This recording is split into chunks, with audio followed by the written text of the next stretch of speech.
Test 1, 2. All right. Hi, everybody.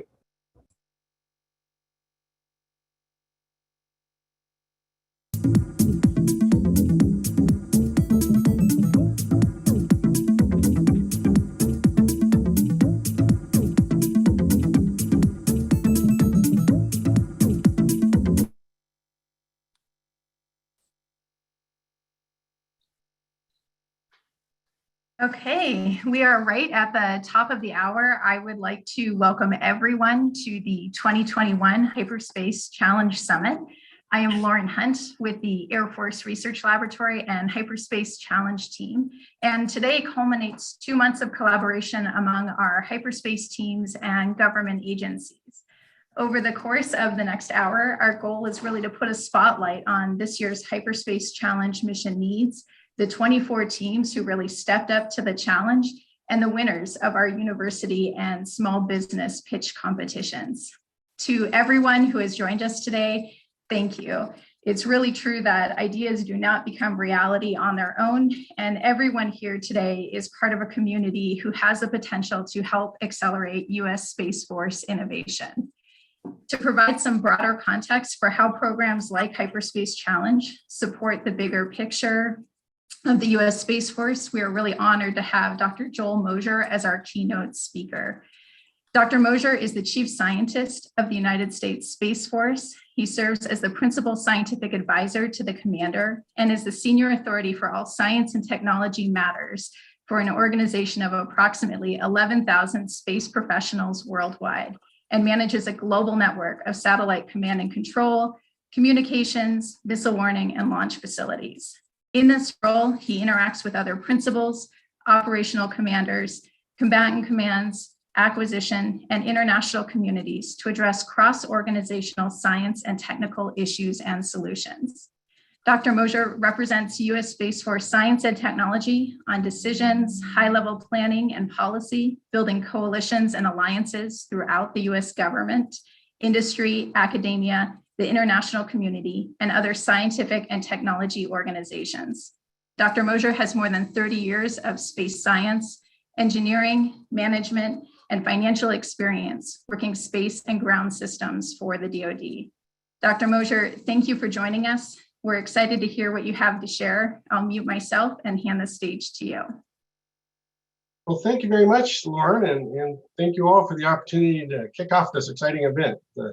The Hyperspace Challenge is something that's very important to the United States Space Force, and I'm personally enthused to be a part of this important event today.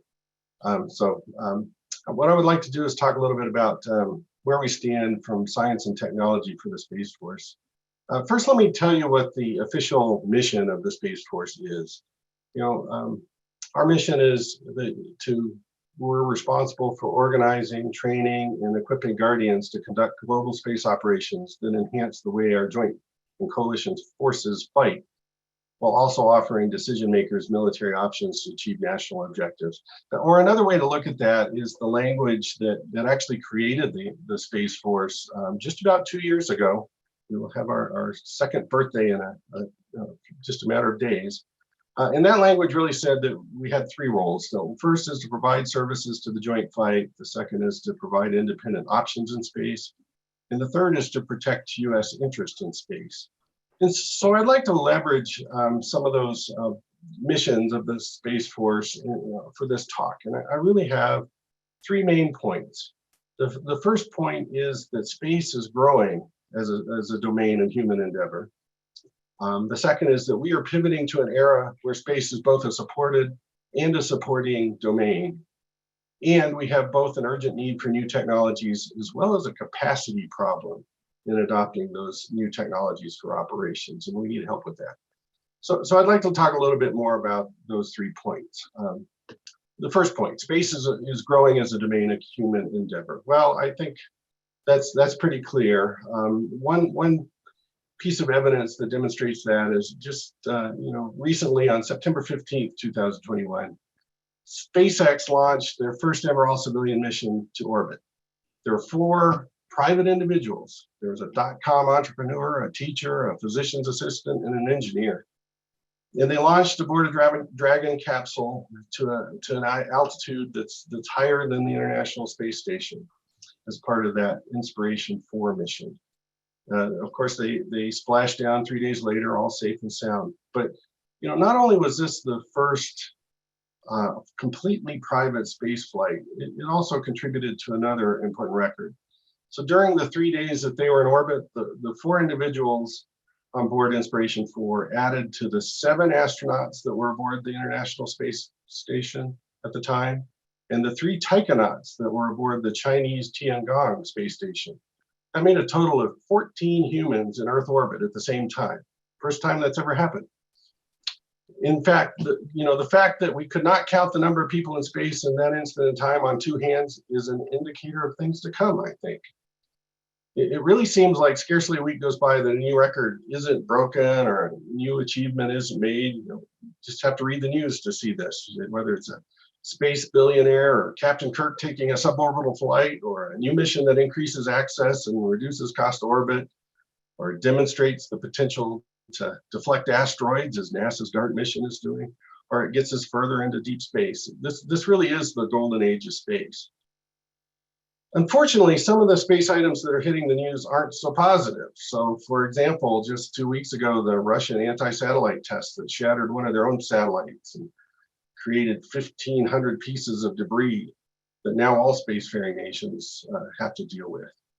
There's definitely a dark side to this development in space, if you pardon the pun. But that leads me to my second point. The second point was that we are pivoting to an era where space is both a supporting domain and a supported domain. What do I mean by that? From a defense perspective, space has historically been the medium through which we provide support to our expeditionary forces. In other words, space allows us to fight wars the way we like to fight wars, across the globe on somebody else's territory. So we use our space assets to support our soldiers, sailors, and airmen, whether that be through satellite communications, position navigation and timing, or intelligence surveillance and reconnaissance. We also support strategic defense through launch detection, missile warning, and we provide nuclear hardened command and control and communications in case things do go south. And none of that's really changing. The United States Space Force has to continue to provide those services to the Joint Pact. In fact, if anything, they're growing. The new technologies are going to be required to do things like tracking, maneuvering hypersonic fractional orbital vehicles, such as the one that China demonstrated earlier this year. Also, as we transform to an era where warfare is really less kinetic and more in the information domain, I think the Space Force will be called upon more and more to move those bits and bytes around for the warfighters. So our support to the joint warfight is not going to cease at all. It's going to grow. But there's something else going on. As I mentioned earlier, space is expanding. We have this golden age of space. It's becoming a domain of human endeavor on its own. So as commerce and exploration and tourism and resource extraction from space develops, the Space Force is going to be increasingly called upon to protect those interests, to protect the interests of the US doing those things. And we all hope that warfare doesn't extend into space, but the danger is there. We need to provide the deterrence for that. We need to have the strength and the capabilities to make sure that it doesn't. So just yesterday at the first National Space Council of the current presidential administration, the US National Security Advisor, Jack Sullivan, said, quote, "We have fallen short of addressing the risk of inadvertent conflict as a result of growing national security issues in space." So space will continue to grow, and it will become more of a supported domain. So instead of us supporting the joint warfight on the ground, we will need our Army soldiers to protect our ground links and our launch facilities. We will require Navy sailors to provide launch and landing sites at sea. We'll need cyber warriors to protect our satellites and spacecraft from things like ransomware and other cyber attacks. In other words, defense activities in space will lead to missions that are centered in space, not just supporting the terrestrial flight. And there will be technologies required in this evolution. And that leads me to my third and final point, which is We have an urgent need for these new technologies, but we also have a capacity problem in adopting them for our operations. So as was mentioned in my introduction, we have about 11,000 guardians in the Space Force, and they're an outstanding group of individuals executing an incredibly important mission in our operations centers today. Many of those operation centers and weapon systems were designed decades ago and absolutely must be modernized if we're going to keep up with this growth of space and the increased threats that we see. However, as I just described, because space is growing so rapidly, our systems are really struggling to keep up. Just as an example, our space surveillance network it's currently processing 300,000 observations per day. That's way more than the initial design called for. In one singular event just 2 weeks ago, that Russian ASAT test added 1,500 new objects that they must now catalog and track. And this is really done on a human-intensive system where guardians have to manually identify and correlate objects across multiple computer systems, exactly the way they did it 15, 20 years ago. So are there technologies that could help with this? Absolutely, certainly. And we're here to talk about some of those. But to absorb and implement those technologies requires time, effort, and resources. A new idea or a new algorithm isn't enough to get us there. Even if that new technology is mature, ready, and available to help with the space domain awareness, we'll have to create the sensors, the communications pathways, the databases, the tactics, the techniques, the procedures, the training, the sustainment, the policies, and the mission assurance. All those things have to be built in before we can actually scale and use those things. All at a time when real world operations are applying pressure to our existing resources. So in short, we have a problem in our capacity to ingest new technologies. It's somewhat like the situation that we find ourselves in here in southern Colorado.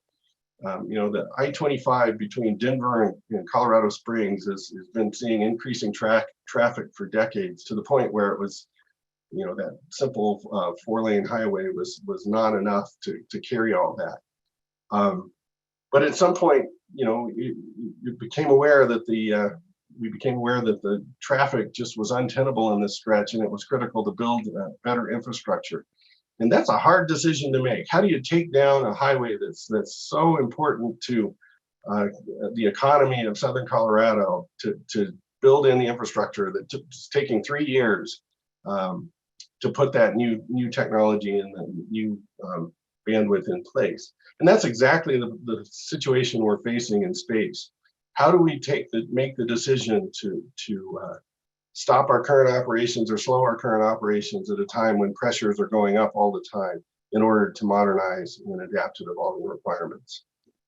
But we have to do this. If we don't, we risk not only falling behind our competitors, but becoming irrelevant. Things like on-orbit servicing, assembly manufacturing, in-space resource utilization, quantum sensing, rocket cargo, cislunar activities beyond geosynchronous orbit, space logistics, planetary defense, orbital debris, cyber mission assurance. All these things need to find a home in the Space Force, but we really have to solve that capacity problem first. In addition to the technologies, we need help to be able to scale up and operationalize them. That includes things like developing standards, open interfaces, interoperable systems, and basically a willingness to cooperate with the government as we put these things online. So finally, let me wrap up this discussion by quoting from something that just hit the streets last night, released by the White House. And this is the U.S. Space Priorities Framework. It's defined by the President and the National Space Council. And it says, quote, "The United States will defend its national security interests from the growing scope and scale of space and counter space threats. Intensifying strategic competition presents a serious threat to U.S. national security interests, including in space. The military doctrines of competitor nations identifying space as critical to modern warfare and view the use of counter space capabilities as a means to both reduce U.S. military effectiveness and to win future wars.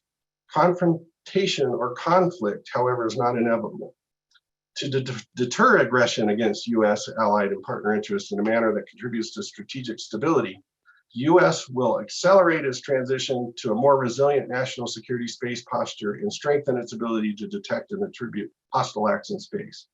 The United States will take steps to protect its military forces from space-enabled threats. As part of bolstering space mission assurance, the United States will leverage new commercial space capabilities and services to meet national security requirements, and will deepen the integration of U.S. national security space capabilities and activities with those of our allies and partners. So all of that is to say that we have presidential backing for all these things that I said that we need to do. So in summary, I'll just repeat my opening 3 points. Space is growing as a domain of human endeavor. I think there's no question about that. We're pivoting to an era where space is both the supporting domain and also the supported domain. And we have an urgent need for new technologies and as well as a capacity problem in adopting them for operations. And we really need your help with both. So thank you for this, and thank you for the Hyperspace Challenge, and I look forward to hearing about the great work that's going on. Dr. Mosher, thank you tremendously for joining us today and giving us the perspective of the Space Force and what we're contending with from that perspective, from our national security perspective. And the fact that we need this technology, we really appreciate that message. I'm Gabe Mounts. I lead the Space Force Accelerator program on behalf of the Air Force Research Lab, which includes the Hyperspace Challenge.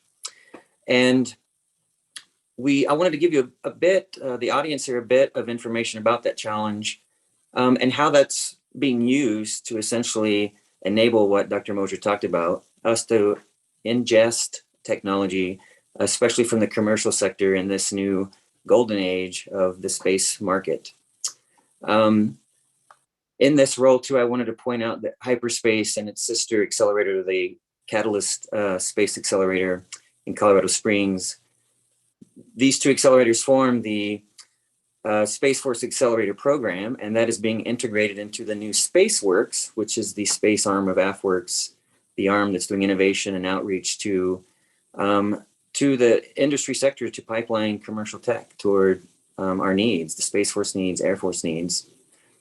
In that capacity, as we integrate these activities into SpaceWorks, I am the deputy director now for SpaceWorks as we try to do that. And I just wanted to give you some perspective on the audience here, perspective on hyperspace. We created it in 2018 by the Air Force Research Lab here in New Mexico in Albuquerque, and in partnership with CNM Ingenuity, which is the enterprise arm of Central New Mexico Community College here in Albuquerque.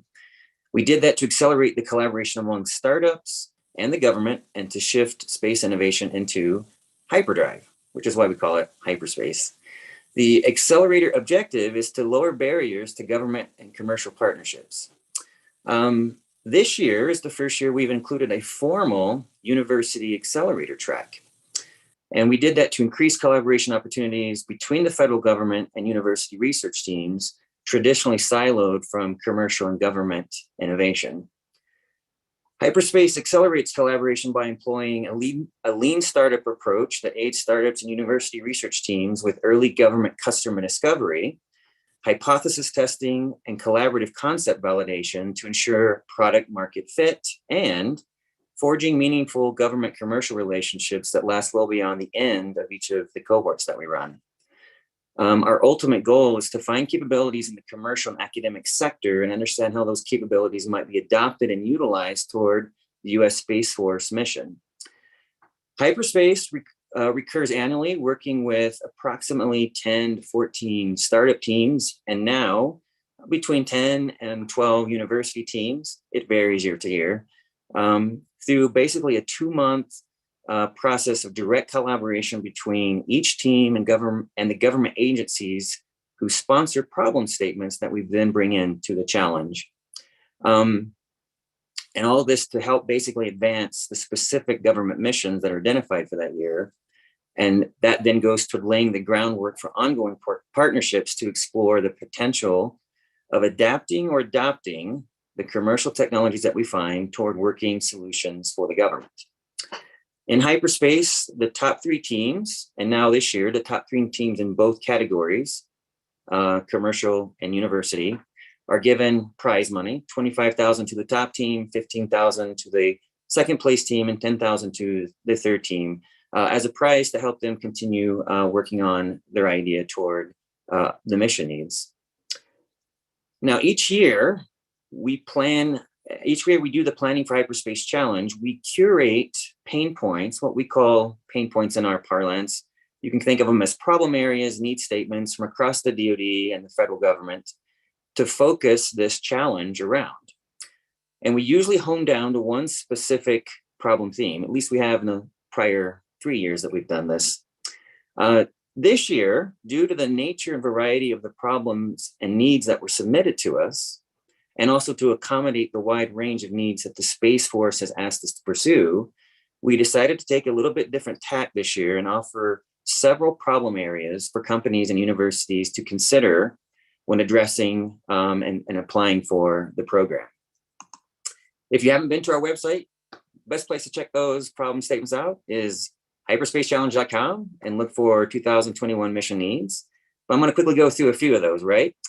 So the 6 areas that we looked at were what we called rapid initial orbit determination. How might we more precisely track the trajectory of orbiting space debris by pairing new statistical methods with existing information so that we improve flight safety in space? We have one called smart sensing and machine learning for ground-based remote sensing of space objects, which is basically how might we leverage advancements in machine learning to quickly understand the objects in space so that our guardians have better real-time awareness. We have one called leveraging microgravity for military and commercial applications and products, which is basically how might we use microgravity, the environment of microgravity in near Earth orbit to develop both commercial and military applications and products. We have one called, and this is from our colleagues in Dayton, rocket cargo technology for agile global logistics. How might we support rocket delivery of emergency supplies anywhere in the world with rapid delivery logistics, packaging, and processes? The next one is quantum sensing for location and EM field detection. How might we leverage quantum sensing basically in the environment to help us detect the undetectable? And finally, on-orbit servicing, assembly, and manufacturing, which Dr. Mosher alluded to, one of the big newer things the government is really focused on. How might we use autonomous robotic spacecraft to provide cost-effective inspection, repair, upgrade, refueling, and decommissioning of spacecraft? So these are the things that the companies came to us. These are the things they worked on through the Accelerator. And we think we have some pretty awesome things to show you now in the rest of the event. I wanted to quickly go through and thank some of the folks who helped us to share. Of course, the Hyperspace team, the organizations that help us with that, Air Force Research Lab here in New Mexico, the United States Space Force, of course, C&M Ingenuity, New Mexico Tech, New Space New Mexico, our Q Station Alliance here in Albuquerque, the Catalyst Campus, and New Mexico Trade Alliance. The members of our team, Matt Fettrell, Lauren Hunt, me, Dan Chi, Bradley Serafico, Dansel Green, Braden Smith, Ian Newell, Roger Anderson, Jenny Weinhardt, Ryan Chen, Eli Frank, Tracy Harslanger. All these folks from AFRL and from our extended family helped us run the event this year. We had a ton of folks giving us some help from C&M Ingenuity, which includes Tracy Hartzler, Kyle Lee, Mary Gallivan, TJ Cook, Harold Lavender, Jeff Virgil, Kathy Steen, sorry, Kathy, I know your name, Demetria Gutierrez, and Esteban Martinez. We have a ton of awesome problem sponsors. If you go to, and you saw these slides that we're cycling through, we have a list of the problem sponsors that came to us this year with some of these areas of need. And so I want to point those folks out to you in that slide, but also recognize we've had the same thing going on the last several years. And so I want to make an announcement now through, since I have the stage, to say we are always looking for problem sponsors. If you have things that you're working on towards our mission goals in the U.S. Space Force, and you can't seem to figure out how to solve it, we'd like to understand what that might be. So please come to us so that we can bake that pain point or problem statement into one of our future efforts. So with that, I'll turn it over to Kathy for the next section. Thanks, Gabe, and congratulations. What an amazing course the Hyperspace Challenge has charted for space industry development in only 4 years. Hi, everyone. I'm Kathy Steen, the Senior Program Manager of the Hyperspace Challenge. It has been my honor and privilege to work closely with this year's participants. We had almost 90 brave souls accept the challenge this fall to accelerate their understanding of customer discovery techniques as a path to forging new relationships with government innovators.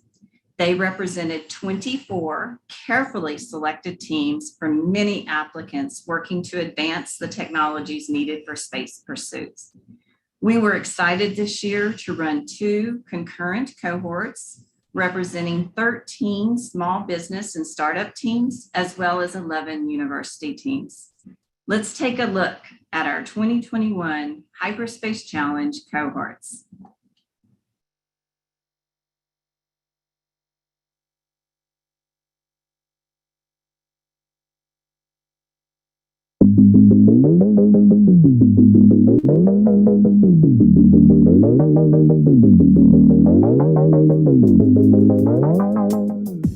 My name is Paul Zimmerman. I'm a co-founder of Quaternion Consulting. My name is Sergio Gallucci, co-founder and CTO of Scout. And I'm a professor at Stevens Institute of Technology. Hi, Stephen Wood here. I'm the business development lead for the SUNY Polytechnic team. Hello, my name is Anthony Torres, and I'm an associate professor at Texas State University. We are the orbital factory team of the Aerospace Center at the University of Texas at El Paso. Our team comes from the University of Cincinnati. And I will be representing the University of Colorado, Colorado Springs. Today, I would like to present to you S4. Today, I'm excited to share with you that our data-driven learning approach. My name is Mook Pandy, and I'm on the business development team here at Varda Space Industries. I'm Bill Newsmo with Vega MX. Our Hyperspace Challenge presentation is on structural health monitoring. Norris High Resolution Research Group in the Physics Department at New Mexico Tech. I'm co-founder and CTO at Neutron Star Systems. And I'm excited to tell you about how we're making satellite servicing commonplace. I support the Space Construction Materials Manufacturing Company. I'm an associate professor of aerospace engineering at Embry-Riddle Aeronautical University. We are G-Space, and we are here to tell you about an amazing new product. And I'm here to talk today about why we're the right partner for Rocket Cargo Solutions. Hi, I'm Van Wagner, a mechanical engineer at Lunar Outpost. My name is Brennan Lundquist, co-founder of Turnrock Labs. Hi, I'm Sahid, the co-founder and CEO at Atomized. Hello, I'm Stacey Jones of O Analytics. I'm an assistant research professor at the Applied Research Lab at Penn State University, and this is our Hyperspace Challenge pitch.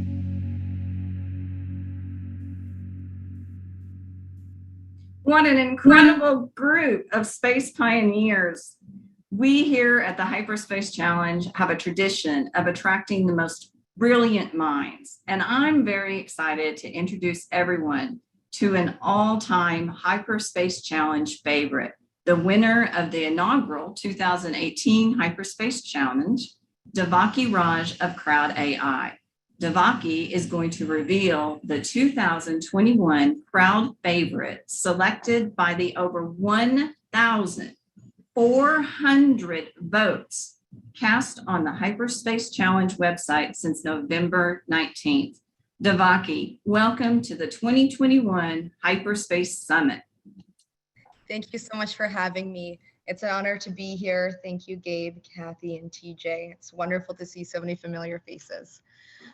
Before I reveal the 2021 Crowd favorite, I thought I would do a little bit of an introduction to Crowd AI and how the Hyperspace Challenge helped us navigate government contracting, as well as understanding how to best present our solution to mission critical needs. So at Crowd AI, we've built an end-to-end platform for anyone to create their own computer vision solutions. Our platform has been used by firefighters in CAL FIRE and Air National Guard, to analysts in Southcom looking for illicit airfields, to even the largest beer manufacturing using our platform to automatically identify the level of beer in cans at real-time speeds at the manufacturing line. So since then, we have grown, since 2018, we've grown about 3x over the last couple of years, and we're based both in SF as well as DC. I want to talk a little bit about our experience with the Hyperspace Challenge. So we participated in 2018 in the inaugural challenge. And there was a couple of different programs that were brought forth to us. It was specifically around preventative maintenance for buildings. It was search and rescue use cases. It was a use case around humanitarian aid and disaster relief. What we did was we actually worked with each of the different program offices, and for the next day when we had to present our solution, we built tailored and custom platform experiences for each of the different use cases. And that's that framing really helped us as we started to expand across other government agencies, which is when you talk about your technology, you don't just talk about the technology and what you've done, you talk about how it can be applicable to the mission. And since then, the Hyperspace Challenge has continued to help us providing resources around how to better navigate clearances or government contracting or SIBRs. So we're really grateful for the opportunities that the Hyperspace Challenge has afforded us. And since working on the 2018 Hyperspace Challenge and winning it, we have been on almost every single DoD flagship AI project. So we really credit the Hyperspace Challenge to help us expand the way CrowdAI's footprint is across the US government. So thank you. So without further ado, I really want to encourage everyone to view all of the pitches and the videos on hyperspacechallenge.com. This year's crowd favorite grabbed viewers' imaginations with very engaging descriptions of a very, very complex problem, including a really great example of how their technology can be akin to something like pasta. The explanation of a really complicated material with incredible applications to our everyday life is most better explained by Dr. Anthony Torres from Texas State University. I highly encourage everyone to watch his submission. And he has a plan to continue to study and develop ZBLAN for both commercial and military use. So not only did I learn what ZBLAN was, but I encourage you all to do so in his very easy to understand pitch. Again, you don't want to miss watching this pitch, but again, congratulations to Dr. Anthony Torres from Texas State University. So with that, I'll hand it over, and thank you again for having this honor of presenting the 2021 crowd favorite selected by over 1,400 votes this year. So thank you again. Thanks, Devaki. Thanks for your story and being our inaugural Hyperspace winner and announcing our great crowd favorite at Texas State University. My name is Matt Fetro, and I lead the Airfoil Tech Engagement Office. We're essentially the outreach group for the Air Force Research Lab here in New Mexico. And it's my distinct pleasure to be the announcer for the winners of this year's Hyperspace Challenge. This is the fourth Hyperspace Challenge, and each year it just keeps getting better with more teams, more problem sponsors and space needs, and continued amazing innovation demonstrated in the final pitches. So before I make the announcements, I do want to add my thanks to all of this year's participants, right? The 24 startup and university teams, the problem sponsors across government, and our application and pitch evaluators. We had over 50 evaluators who reviewed the final pitches to help us identify this year's winners. Also, as Gabe mentioned, a challenge should finish up with prize money. So I want to remind folks that the top 3 finishers in each of the small business and the university cohorts receive a monetary award to help them continue their work. $10,000 for third, $15,000 for second place, and $25,000 for first place in this year's Hyperspace Challenge. So with that business taken care of, I guess we'll start with the university cohort and count down the top 3. So our third place winner we just talked about is Texas State University. The lead for that team, Dr. Anthony Torres, is an associate professor in concrete industry management at Texas State University, a public research university in San Marcos, Texas, with over 38,000 students. Dr. Torres' primary research interest has been in the testing and modeling of materials. He first became interested in the material ZBLAN, its potential use, and the effects of microgravity on its production during his doctoral studies. He specifically wants to study the effects of vibration on ZBLAN production to advance development of the material for telecommunications, sensors, and power transmission applications. Congratulations, Dr. Torres and Texas State University. I feel like we should do clapping or something. I need a crowd. Anyway, just awesome. In second place in the university cohort is SUNY Polytechnic Institute. The team at SUNY Polytechnic Institute in Albany, New York, builds computer brains with their ReRAM memristor synapse technology. These neural networks are lightweight, they're radiation hard, and with low power requirements, making them great candidates to handle and process information that will assist in the automation of on-orbit servicing, assembling, and manufacturing, and contribute to sustainability in the space ecosystem, as well as reduce satellite debris. So congratulations are number 2 in the university team's SUNY Polytechnic Institute. Now we should have a drum roll or something, which I can't do and talk at the same time, but our first place university cohort winner is Stevens Institute of Technology.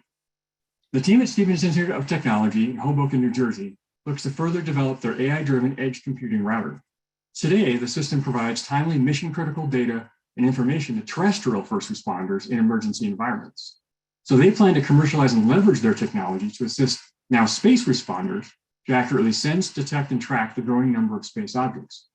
Their goal is to apply their algorithms to ground-based space sensor tasking to revolutionize space responders' ability to tame the new frontier of space. So congratulations, Stevens Institute of Technology, and let's take a look at their winning pitch.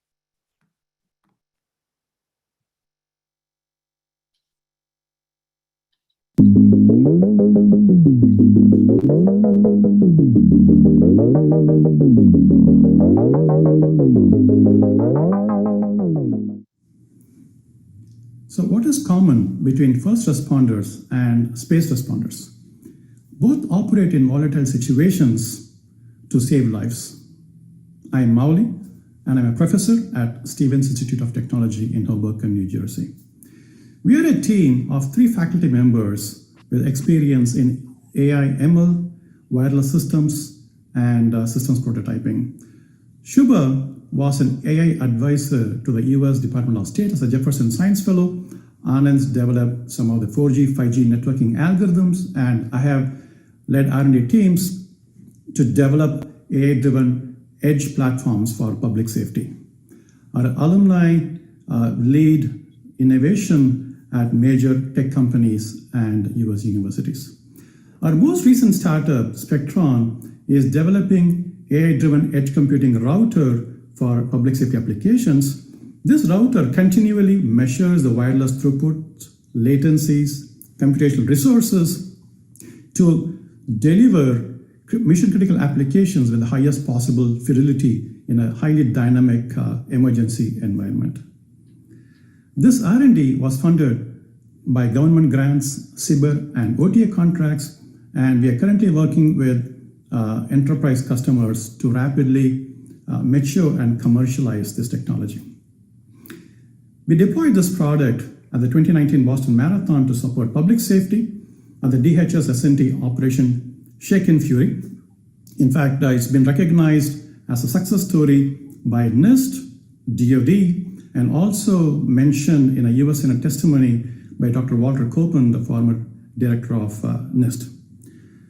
So how do we leverage this for space applications? Well, within the next 10 years, the number of satellites that will be launched will increase 20x. Accidental collisions and hostile acts are real threats that will cause billions of dollars in losses. Therefore, accurate sensing, detection, and tracking of space objects is critical. So we thank Captain Andrew Vandenberg, Captain Braden Smith, and Colonel Eric Feld for providing us with critical insights on the space object sensing problem to the hyperspace challenge.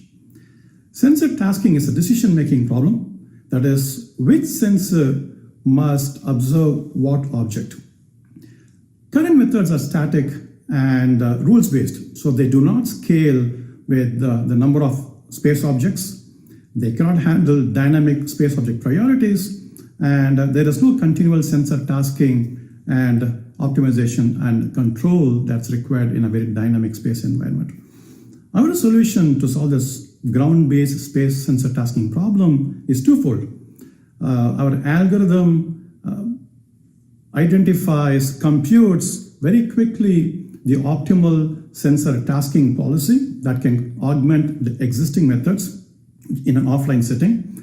We also have a reinforcement learning algorithm that we're working on right now that self-optimizes sensor tasking dynamically. In fact, as we see here, our graph-based algorithm already delivers a 65% performance improvement over state-of-the-art. So what's the potential impact of this solution? Our sensor tasking software, when completely built out, will minimize latency for deep space surveillance, deliver accurate space forensics for joint all-domain operations, and enable resilient orbital edge computing for the hybrid space architecture. The dual-use market opportunity is enormous. Space situation awareness is a $1.7 billion market. Space edge computing is about $21 billion. And 5G edge computing that we are already targeting is an $87 billion market. So we have a viable 3-year strategy to engage government, industry, and the investment communities to mature and commercialize our solution. Our advisory board from venture capital, DoD, and Silicon Valley companies are committed to our success. Again, we'd like to thank the Hyperspace Challenge for helping us launch our next generation AI platform to space. Thank you.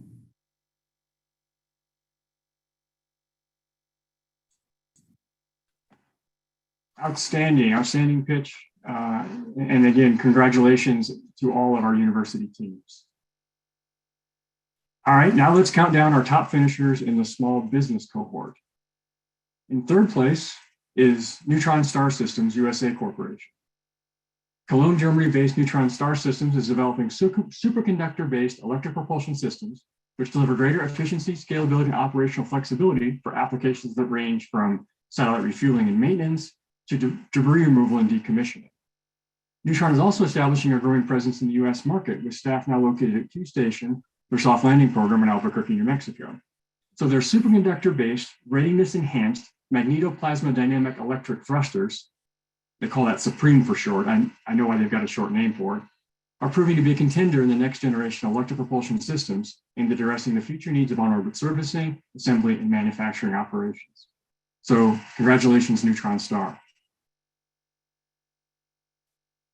Our second place winner in the small business cohort is Scout.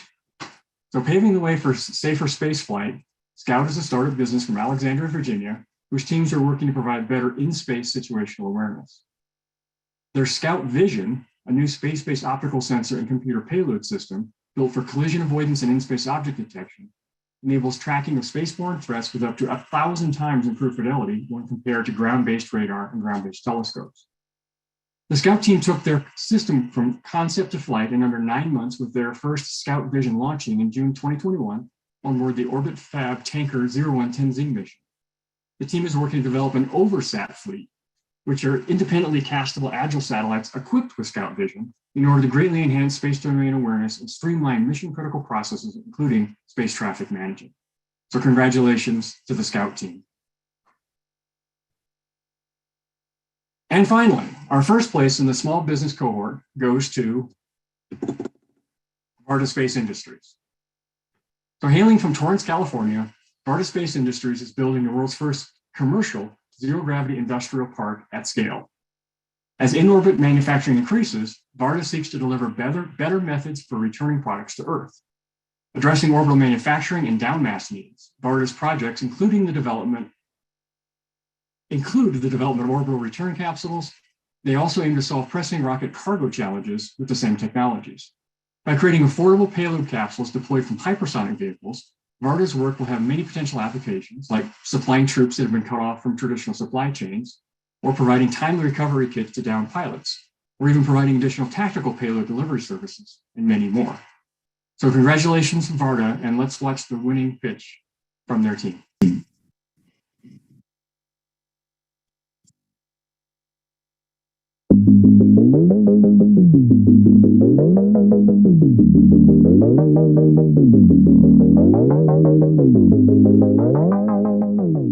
My name is Mook Pandey, and I'm on the business development team here at Varda Space Industries. I'm here to talk about how we can adopt our commercial product to provide an incredible capability to the Space Force rocket cargo team. But let me start with a little about Varda. For the first time in history, the reduction of orbital launch costs have made it feasible to create a profitable industry in space manufacturing. There are many products that improve the quality of life on Earth that can only be manufactured in space. Our job is to make those products and bring them back down. Our core capabilities are orbital manufacturing and down mass. Both have a growing demand in commercial and government markets. We are working fast. Earlier this year, we completed the PDR and received a SBIR for capsule alignment. Next year, we have CDR, we'll submit a STRATFI, and we'll perform spacecraft integration. Our first mission is in Q1 of 2023, with the second just 6 months later. We are fully funded through those missions. We have an all-star team of over 30 that come from new space companies like SpaceX and Blue Origin. Our CEO was a primary mission operator on 8 SpaceX Dragon missions in mission control. Our chief scientist sent 3 different orbital manufacturing missions to the ISS. We're ambitious enough to swing for the fences and experienced enough to be able to recognize what pitch is coming. The opportunities are vast for the first industrial park with a gravity off switch and high cadence return capsules. Demand can be seen in the existing backlog of ISS missions, the development of new free-flying space stations, and the increasing demand for down mass. But it doesn't stop there. Since all of engineering is built on the 4 fundamental forces of physics, by turning off gravity, there's a whole world of products that we can create. When thinking about innovation, we pride ourselves on an innovative, low-risk approach. We leverage high TRL launch and satellite technologies, and for the in-development Varda capsule, we are leveraging existing NASA designs. Our approach of being independent is also innovative. It is more pragmatic than using the manual labor of astronauts and multi-billion-dollar ISS in the assembly line. So how does our commercial development help the Space Force? The rocket cargo team has a unique challenge that Varda is positioned to solve. Hypersonic vehicles will be an important part of modern warfare. These vehicles have the capability to evade enemy defenses and can access areas cut off to typical cargo supply chains. The challenge is that there are heating and stability issues for deploying traditional cargo pallets out of these hypersonic speeds. This means the hypersonic vehicle would be required to slow down, which adds challenging requirements and increases the vulnerability of the platform to an adversary defense. The other challenge is that standing up a program for deployable hypersonic cargo will be costly to develop and maintain. And a hot production line is highly unlikely. So what's the solution? Varda's orbital return capsule has similar mission requirements to the rocket cargo team's hypersonic delivery need. Independently from any DoD cargo program, Varda will be in high cadence production of capsules. Even though some aspects are over-designed for this mission set, such as our ability to survive Mach 20 versus the rocket cargo requirement of Mach 5, the economies of scale will make it much cheaper than a standalone DoD program. Our commercial development is well in line with requirements such as low cost and precision landing as well. The potential impact is significant.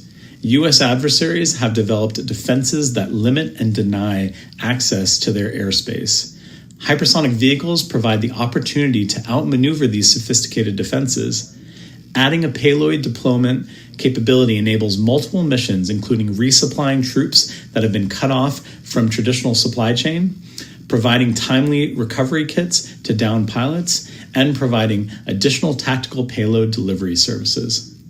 Our path forward entails obtaining a STRATFI for continuing capsule alignment with the government and integration of the Varda TRL-9 capsule into a hypersonic vehicle through Rocket Cargo CRADA or RDT&E contract. We're also looking forward to continued discussions with the Rocket Cargo team to mature requirements. Thank you for your consideration.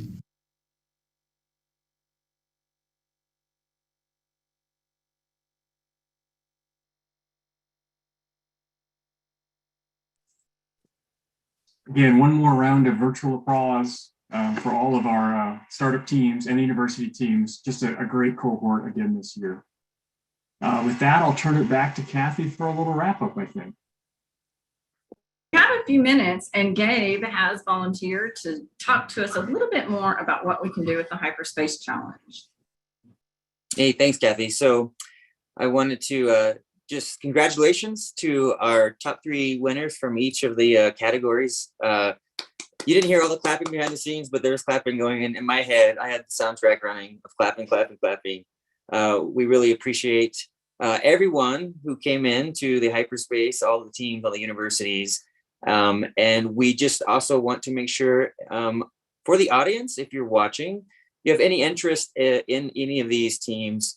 In particular, if you don't know them all, go to the website, hyperspacechallenge.com, watch the videos. If you're interested in connecting with these teams, reach out to us and let us know. We'd love to put you in touch with them, especially if you're a government-based person doing work in space that you find that these technologies and solutions might serve.